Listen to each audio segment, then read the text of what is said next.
Hello बच्चों, आज हम पढ़ने वाले हैं इनकम टैक्स की यूनिट 5, जिसमें हम बात करेंगे SEZ क्षेत्र और धार्मिक पुण्यार्थ ट्रस्ट और राजनीतिक पार्टियां, निर्वाचन ट्रस्ट। और इसके आगे हम लोग पढ़ेंगे विभिन्न शीर्षकों से कर योग्य आय, जो वेतन शीर्षक है, पूंजी शीर्षक है, इन सभी शीर्षक से जो आय उत्पन्न होगी उसके बारे में हम लोग पढ़ेंगे। विशेष आर्थिक प्रक्षेत्र की अगर बात किया जाए तो इसका वर्णन किसमें है? इसका वर्णन आयकर अधिनियम 1961 की धारा 10A में इसका वर्णन है। इसमें क्या कहा गया है? इसमें किसकी बात की गई है? विशेष आर्थिक प्रक्षेत्र में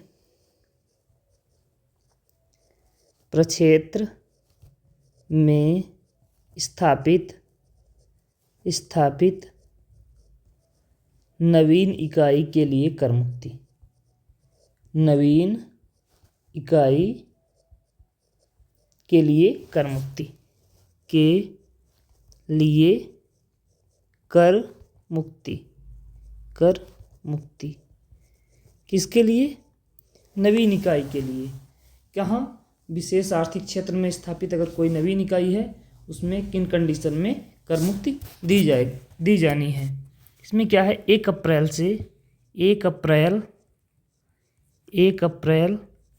2005 के बाद और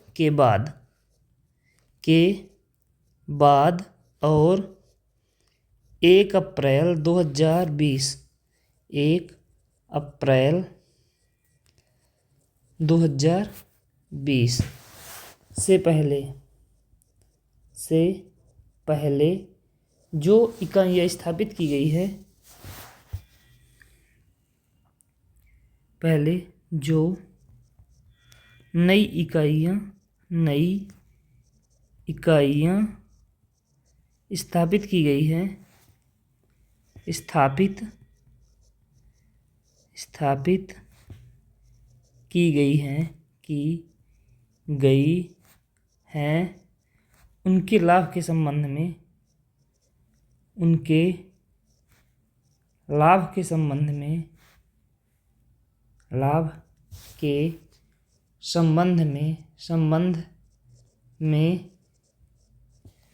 क्या कर मुक्ति दी गई है, या जो कर मुक्ति दी गई है उन्हीं को बताया गया है। लाभ के संबंध में कर मुक्ति। यह अधिनियम क्या कहता है कि अगर कोई भी SEZ क्षेत्र में कोई भी संस्था स्थापित किया जाता है तो शुरुआत के जो पहले 5 वर्ष होंगे, शुरुआत के प्रथम 5 वर्ष, यानी कि पहले 5 वर्ष में जो लाभ होगा, 5 वर्ष में जो लाभ होगा उसका 100% कर मुक्त होगा। कितना? 100% कर मुक्त होगा, यानी इस पर 0 टैक्स लगेगा। और इसके पश्चात ये जब 5 वर्ष कंप्लीट हो जाएंगे, उसके पश्चात जो 5 वर्ष आएंगे, अगले 5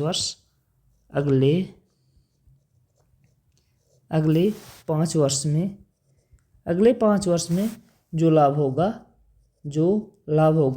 उसका कितना? 50%। अगले जो 5 वर्ष आएंगे उसमें जो लाभ होगा उसका 50% जो क्या होगा? कर मुक्त होगा। इसके अलावा जो अगला 5 वर्ष आएगा,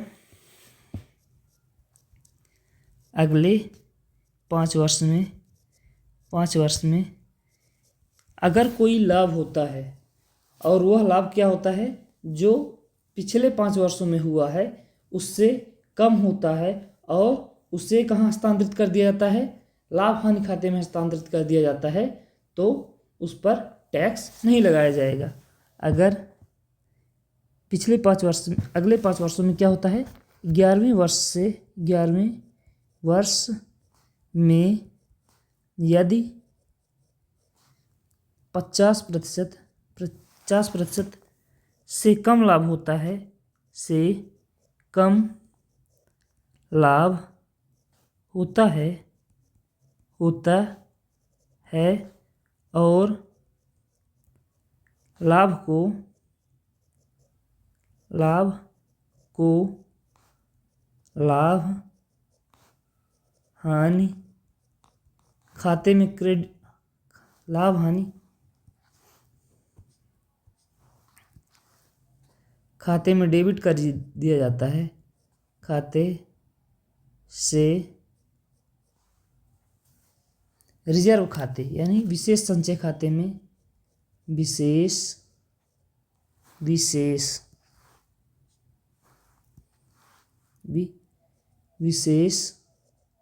संचय खाते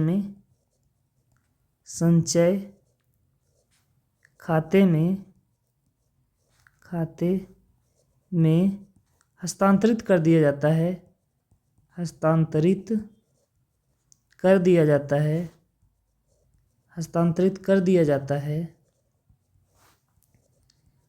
जाता है तो वह कर मुक्त होगा।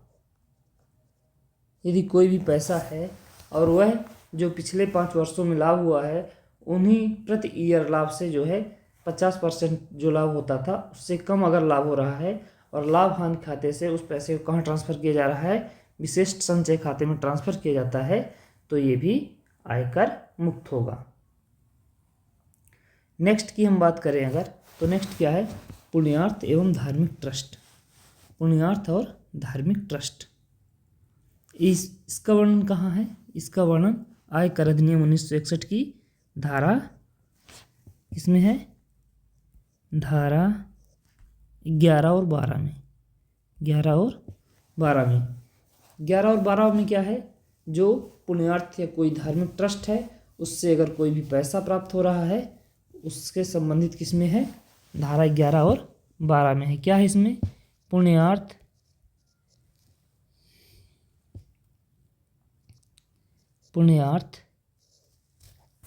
एवं धार्मिक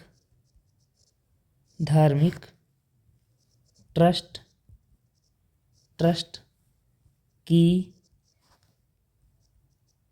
चंदे संपत्ति से आय।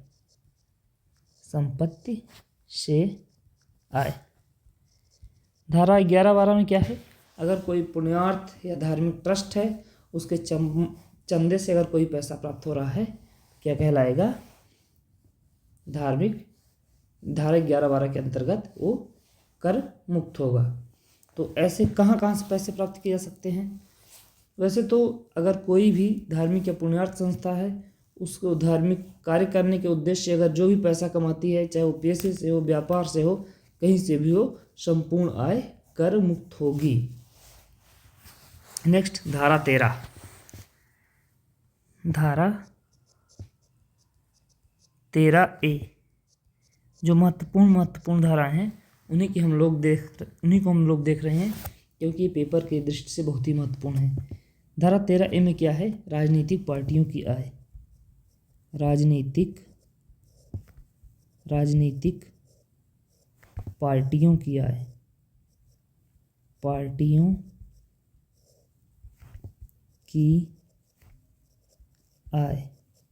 राजनीतिक पार्टी जो है उनकी आय। इसके लिए क्या शर्त है? कौन कौन सी आय राजनीतिक पार्टी की आय मानी जाएगी?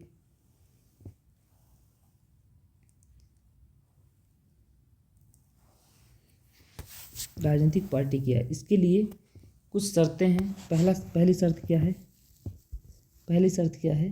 राजनीतिक पार्टी ऐसी खाता पुस्तकें रखती है जो कि कर निर्धारण अधिकारी या पार्टी की आय सही गणना कर सके। मतलब क्या कहेंगे कि राजनीतिक पार्टी को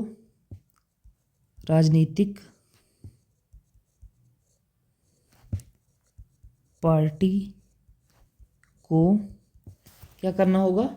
एक अपनी खाता पुस्तक रखना होगा। क्या रखना होगा? खाता पुस्तकें रखना होगा। खाता पुस्तकें रखना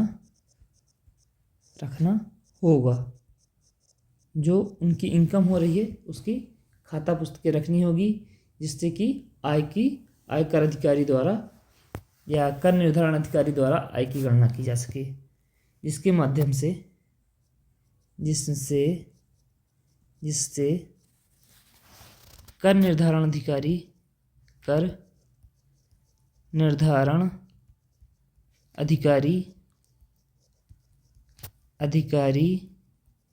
आयकर की गणना कर सके, आयकर की गणना कर सके।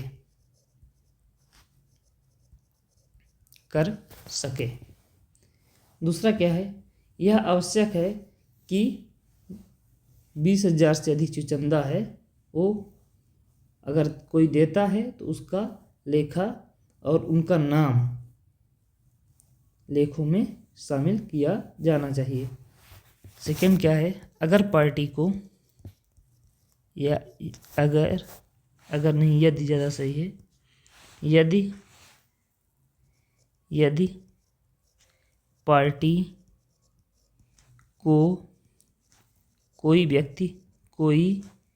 व्यक्ति 20,000 रुपये से अधिक चंदा दे रहा है, 20,000 से अधिक चंदा दे रहा है, अधिक चंदा दे रहा है, उसका नाम भी लिखना होगा, उसका नाम खाता पुस्तकों में लिखना होगा, पुस्तकों में लिखना होगा।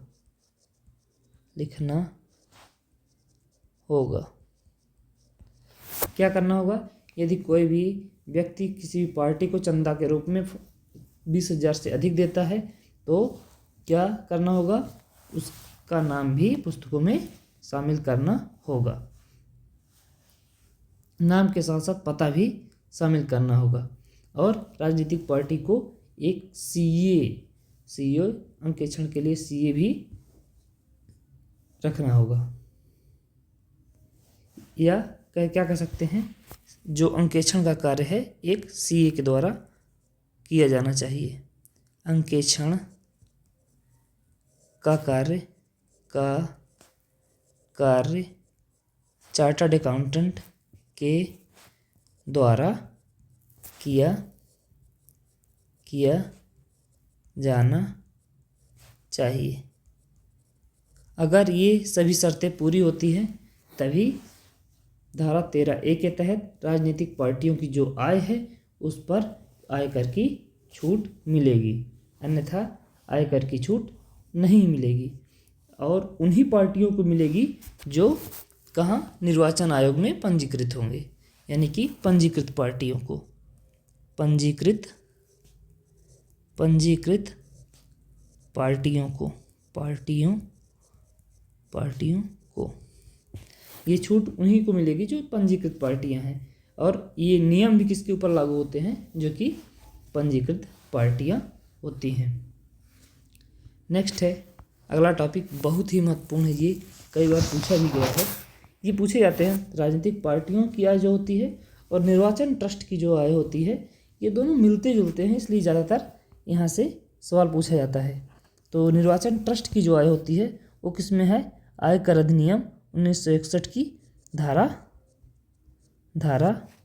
13B।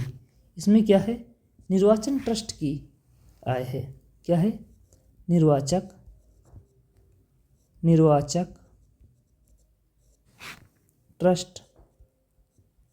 ट्रस्ट को ऐच्छिक अंशदानों से प्राप्त आय,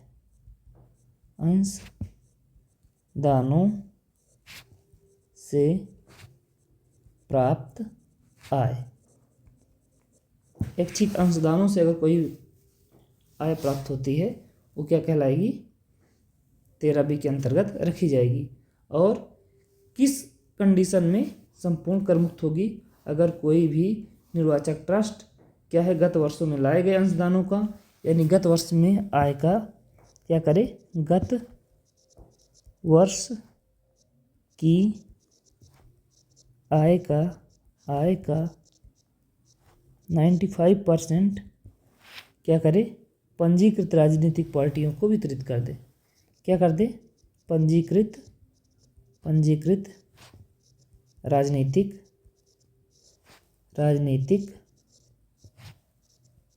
पार्टियों को वितरित कर दे। क्या कर दे, को वितरित कर दे। तो क्या हो जाएगा, इसे कर में छूट मिल जाएगी। और जो आयकर अधिनियम होता है वो क्या करे, जो निर्वाचक ट्रस्ट होता है क्या होना चाहिए, वो केंद्र सरकार के बनाए गए नियमों के अनुसार कार्य करना चाहिए। क्या करना चाहिए, केंद्र सरकार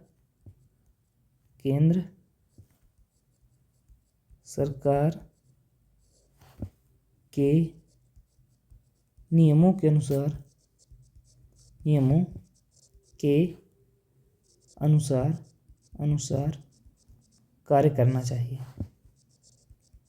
कार्य करना चाहिए,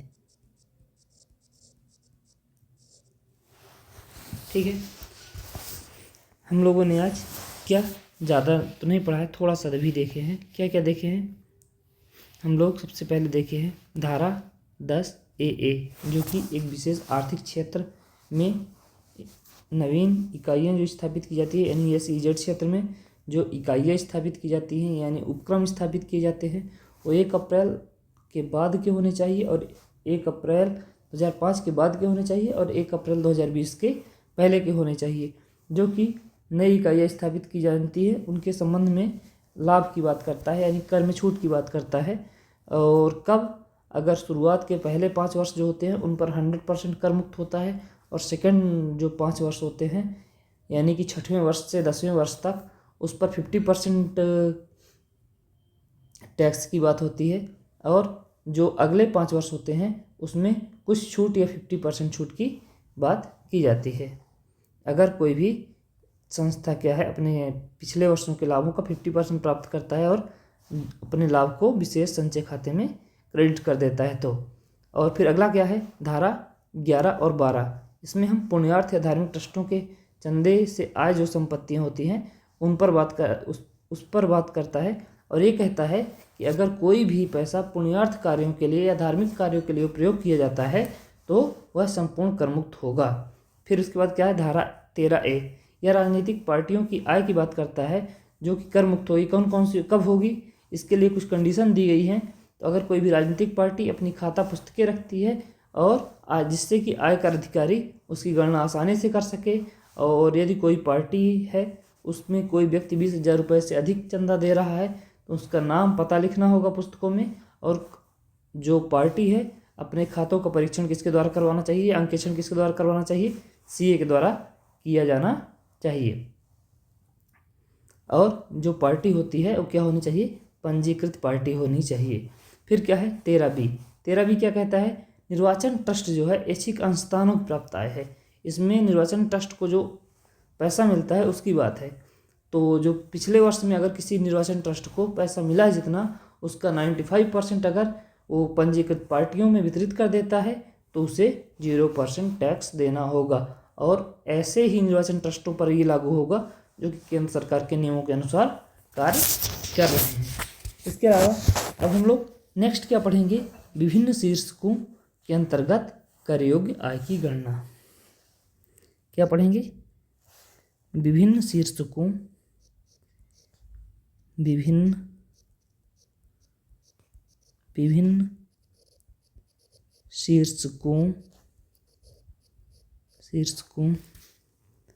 के अंतर्गत विभिन्न शीर्षकों के अंतर्गत कर योग्य आय की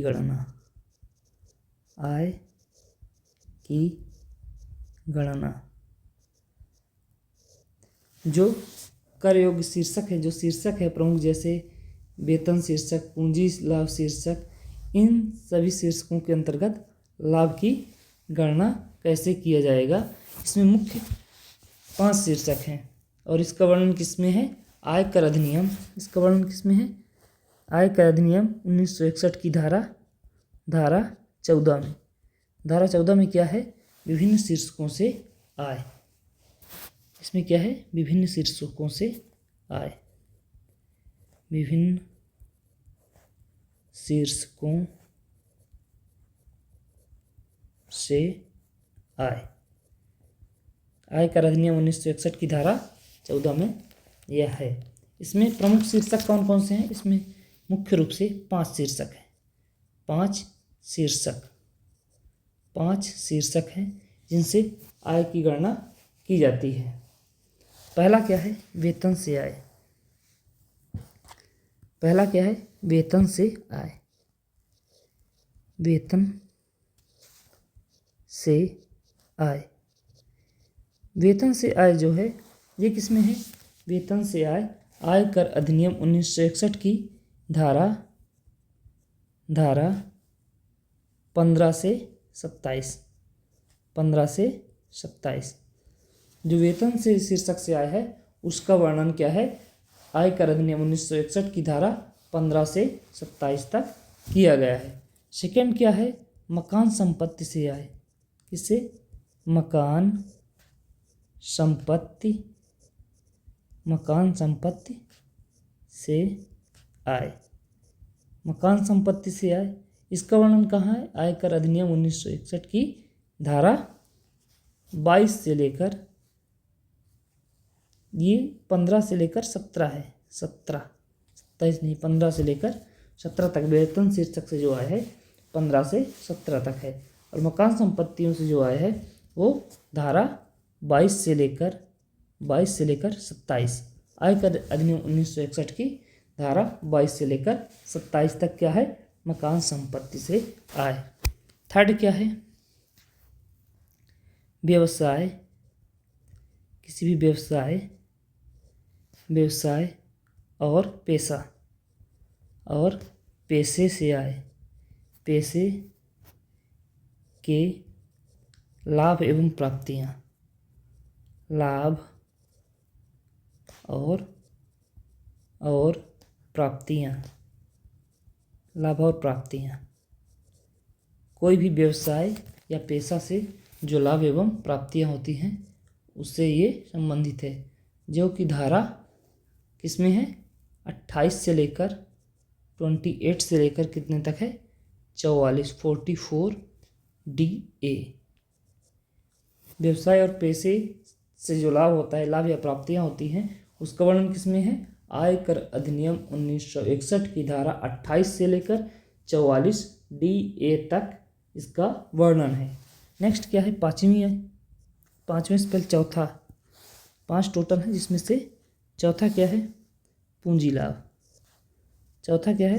पूंजी लाभ। इन सबको हम लोग डिटेल में पढ़ेंगे, लेकिन हम लोग शॉर्ट में देख लेते हैं किन चीज़ों का कहाँ कहाँ वर्णन है। पूंजी लाभ जो है आयकर अधिनियम 1961 की धारा 45 से लेकर 55A तक है। पाँचवा क्या है? अन्य स्रोतों से आय। अन्य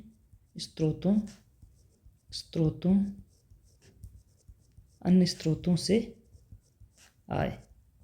इसमें लॉटरी, क्रॉसबर्ड, पहेली आदि आते हैं। इसका वर्णन किसमें है? आयकर अधिनियम 1961 की धारा 56 से लेकर 59 यानी 59 तक है। कल हम वेतन शीर्षक से आय पढ़ेंगे और मकान संपत्ति से आय पढ़ेंगे, जो कि काफ़ी बड़ा होगा। कल का वीडियो लगभग 1 घंटे के आसपास हो सकता है। और आज हम लोगों ने क्या क्या देखा है शॉर्ट में एक बार फिर से देख लेते हैं।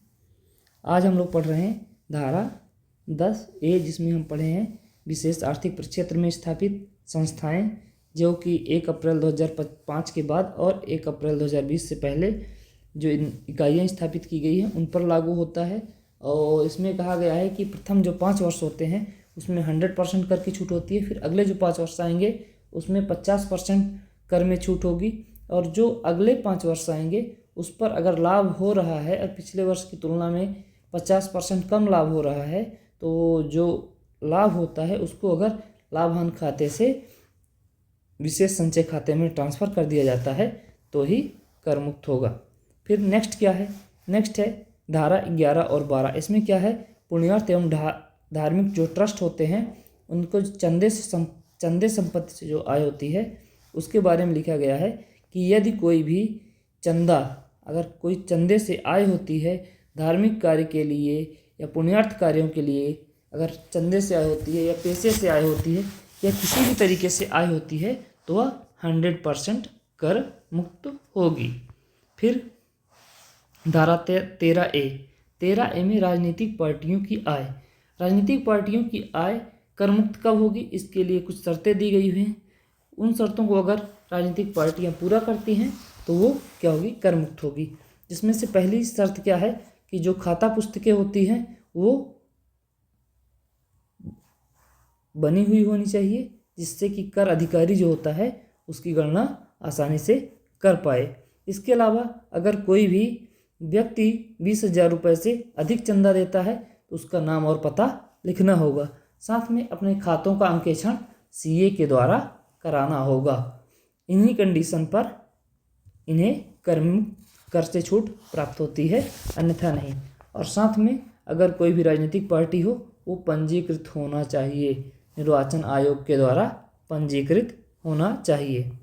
फिर 13B क्या कहता है, 13B कहता है कोई भी निर्वाचन ट्रस्ट है अगर ऐच्छिक अंशदान प्राप्त से आय प्राप्त जो होती है क्या कहलाएगा, किसमें है, आयकर अधिनियम 1961 की धारा 13B में। इसमें क्या कहा गया है कि अगर कोई भी आय है, किसी भी निर्वाचन ट्रस्ट की आय है तो उनका 95% जो है टैक्स फ्री होगा। कब होगा, 95% अगर किसी राजनीतिक पार्टी को पेमेंट कर देते हैं तभी उन्हें कर से छूट मिलेगी, अन्यथा नहीं मिलेगी। साथ में अगर कोई भी निर्वाचन ट्रस्ट है अगर केंद्र सरकार के नियमों के अनुसार कार्य कर रहा है तभी उन्हें ये छूट और छूट के साथ साथ इनकम की प्राप्ति होगी। अब हम क्या पढ़ते हैं, विभिन्न शीर्षकों के अंतर्गत कर योग्य आय की गणना, जिसमें से धारा 14 में क्या किया गया है कि कई सारे शीर्षक दिए गए हैं, जिसमें से 5 शीर्षक मुख्य रूप से हैं। पहला क्या है, वेतन शीर्षक, जिसमें आयकर अधिनियम 1961 की धारा 15 से लेकर 17 तक है। सेकंड क्या है, मकान संपत्ति से आय, ये किसमें है, आयकर अधिनियम 1961 की धारा 22 से लेकर 27 तक क्या है, मकान संपत्ति से आय।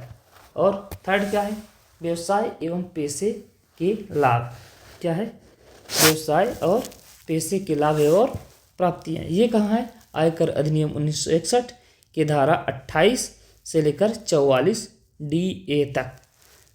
नेक्स्ट क्या है, पूंजी या पूंजी लाभ भी इसे कहते हैं। यह कहाँ है, आयकर अधिनियम 1961 की धारा 45 से लेकर 55A तक इसका वर्णन है। तथा अन्य स्रोतों से आय धारा 56 से लेकर 59 तक है।